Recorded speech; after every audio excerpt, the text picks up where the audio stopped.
Being neurodivergent, it's often felt like rebellion is written in my DNA.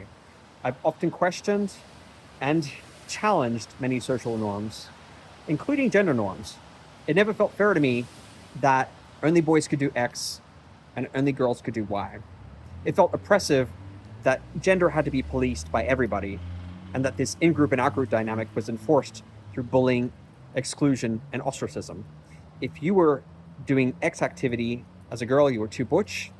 If you were doing Y activity as a boy, you were a sissy.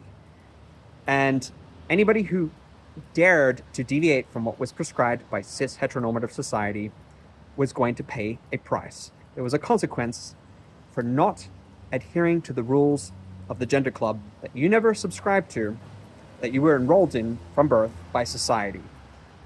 You were told that you were this and you had to perform this. And regardless of whether you identify with any of those labels, the labels in and of themselves, when they're attached to a condition that you have to be this and this, are oppressive because they try to put everybody in this narrow box. You live in the straitjacket of what a gender norm is, according to how society's defined it, and there's no room for individual expression or exploration. And you end up self-policing because you don't want to be socially rejected.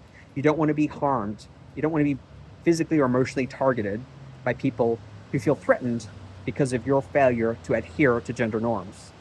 And that's why bullying exists, is it's trying to reinforce social norms. We end up policing each other and then ourselves to make sure that this hallowed idea of what it means to be female or male isn't threatened. Masculinity and femininity has to be preserved at all costs, according to a definition that's preset, and there's no chance of varying that. Variance is a threat. Variance is dangerous. And this is what led me eventually to recognize that I'm non-binary. I identify as a demi-boy. I don't fully identify with the concept of being a man. Male, yeah, kind of. I don't have a close attachment to it, because if male is XYZ, I really don't meet the bar in terms of what the expectations are. I'm never going to be uber masculine. I'm never going to celebrate my conquests, my sexual conquests or dating conquests. I'm never going to be hyper competitive and strut and boast. And I'm not saying that men have to do this, but that is one of the norms that is promoted and normalized by society. And I'm not saying that's exclusively it, but I'm giving you the more kind of egregious examples of what it means to be male and how we're expected to meet that bar and how I disagree with them completely. I also don't feel like I'm female. I'm always going to present as a male because that's the most comfortable thing and I'm used to it at this point.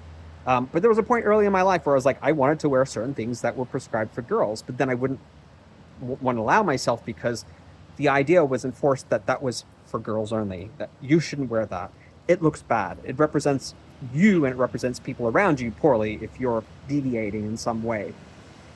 But as somebody who now identifies as non-binary, I can go, okay, yes, I don't identify with the binary. I feel it's harmful. And I want to validate that some people do, even neurodivergents, do identify with the masculine or feminine label and do identify with the preset gender. And that's perfectly fine as well. And I'm not trying to deconstruct or attack that this exists.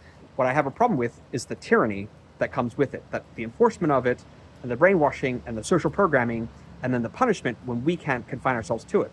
And we as neurodivergents don't generally want to confine ourselves to the strictures of a normal society, neurotypical society, and all the things that they prescribe us as being normal and acceptable. We just aren't made that way. We're built different.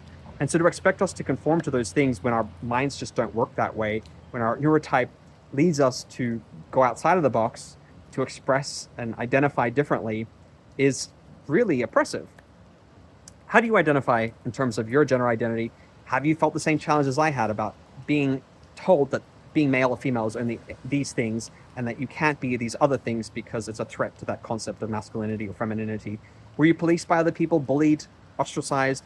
I would love to hear all about your experiences.